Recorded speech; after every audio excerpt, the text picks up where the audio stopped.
Every League of Legends content creator I know loves to release their own tier list based on what they think are the best champions in the current meta. There is no doubt that their opinion has a lot of merit, and their tier lists are generally pretty accurate. In fact, you can even go right now to many of those stats and analytic websites like U.GG and LoLalytics.com to find out what they believe are S+ tier champions to play based on their own proprietary algorithm using play rates, ban rates, and win rates. Tier lists are meant to encapsulate, on average, what champions are strong in the current metas.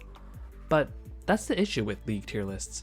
They're meant to be used for the general population and may not be tailored specifically to your playstyle. For example, if Thresh, Blitzcrank, and Pyke are all consensus S+ tier champions, that does not mean you should immediately first time them in your ranked game and expect to overflow in LP.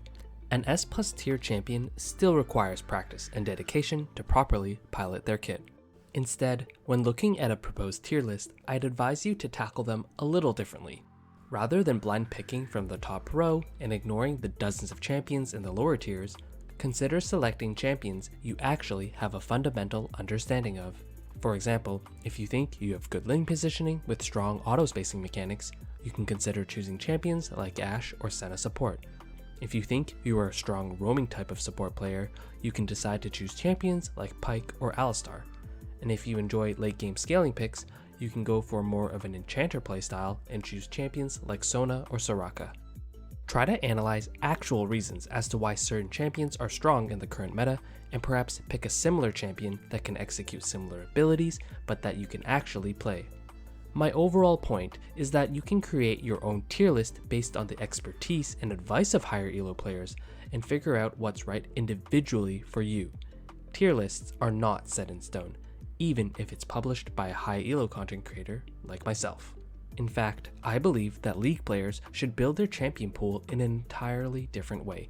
Instead of just ranking champions based on average win and play rates, I'm going to introduce the following approach for creating your own personalized tier list of champions. In the top tier, you have your signature champions, your S-class tier. These are the champions that you know every matchup, all of their strengths and weaknesses, and are even comfortable blind picking them. You know so much about these champions that you could even teach a Master Plus player some neat tips and tricks for them. These are the 2 to 3 champions that most coaches are referring to when they say to keep your champion pool tight. Since you are able to pilot these champions in your sleep, you can then spend your attention span focusing on non-champion specific parts of the game such as rotations and teamfight positioning. If your true goal in League of Legends is to climb the ranked ladder, your signature champions should make up about 75% of your champion picks. Regardless of where these champions belong in generalized tier lists, as long as you can play them at an S tier level, these are the picks you can continue locking in regardless of how they rise or fall in the current meta. Below this tier, you have your counter-specific champions. Perhaps this isn't as important for lanes who don't require as much counterpick like bot and jungle, but for other lanes, these counter-specific champions do give you a huge edge in your lane. Even if you aren't 100% proficient on them, you are confident enough to bring these champions out given the right draft priority. Draft priority really just means that your teammates have opted to blind pick their champion and give you the opportunity to scout the opponent to see if you can counter them with a unique pick. For example, although Nautilus has a generally low win rate in my elo, I still somehow managed to maintain a 60% win rate on him simply because I only use him to counter specific champions such as Yuumi, Caitlyn, or Jhin. Similarly, versus hard engaged champions such as Rell, Leona, or Nautilus, I will occasionally decide to play Renata Glask. There is usually a small group of champions that can be countered easily by a particular champion that may be in your champ pool. The next level in your personalized tier list should contain your synergy champions. These are the champions that I will pick based on my ADC's champion pick. As long as I'm not hard countered, having synergy with your ADC can provide you with a significant advantage in lane. If my partner picks Kog'Maw or Twitch, I almost instantly lock in Lulu, even though I wouldn't consider her an S or A class champion of mine. If my partner picks Samira, I often lock in Leona or Nautilus since I know we want to try to snowball the lane with aggressive CC support picks. If my partner picks Lucian, I will lock in Nami since Lucian can very easily proc my E buff with his spell rotation.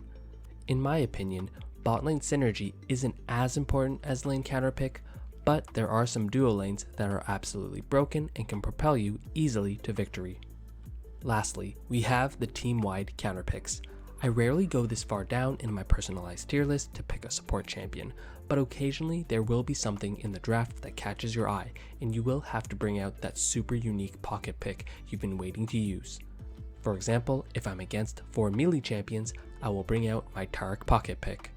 Similarly, if our team needs some sort of AP threat, you can bring out Brand or Xerath to keep the enemy team from solo stacking armor. If you're playing jungle and the enemy team picks all attack damage champions, you can bring out a pocket pick like Rammus. In order to expand your tier list, you will need to practice these counter, synergy, and team-wide counter pocket picks in some normal games or on an alt account. Having basic mastery on a wide pool of champions makes you a difficult player to draft against. Bringing out that extra tool in champ select can be your key to victory. Now, it is okay if after several practice games, you still can't pilot an S+ tier champion. For example, I know that Janna and Pyke are extremely strong picks, but let me tell you, I unfortunately cannot play these two champions to their fullest extent in high elo. Overall, League of Legends is a complex game and nothing is actually perfectly solved. You honestly can climb to whichever elo without using a supposed S-tier champion. Instead, focus on building your individualized tier list of champions that you can bring out in any scenario. Every week, I'm introduced with a new video on how some random Korean player made it to Grandmaster on the wackiest of picks. A C-tier champion for most people might just be your S-tier champion that takes you from Iron to Challenger. To conclude this video, I have a little bit of homework for you. Before you decide to queue up for your next game, take about half an hour and create your own individualized tier list from the information you've learned today. As a summary, you have 4 tiers you want to make. In tier number 1, the signature champions tier. You can ignore published tier lists and really think critically about champions you know everything about. It's better for you to play a supposed C-tier champion well rather than to first time an S-tier champion poorly. In tier number 2, the counterpick tier. Pick a handful of champions that you can pilot decently but only in certain counter matchups. Perhaps there are some tricky counter matchups for your signature champions and you want to be able to counter your counters. In tier number 3, the synergy tier. Pick a handful of champions that you know synergize well with your bot lane partner. This will be more relevant for support mains, but this duo interaction could also be relevant for mid-jungle duos as well. And lastly, tier number 4, the team comp tier. Pick a handful of champions that really round out your team composition so it's not too linear. If you need an AP threat, bring out that Brand. If you need a solid tank, bring out that Scion. You won't often dig this deep into your champion pool, but if you have modest proficiency on these champions, pulling out that pocket pick in niche scenarios can prove vital for your team composition. If you enjoyed this content, make sure to hit that like button and consider hitting that subscribe button too. It really does help. Let me know in the comments below what your signature champions are and if there are any spicy pocket picks you like to bring out to really surprise the enemy team.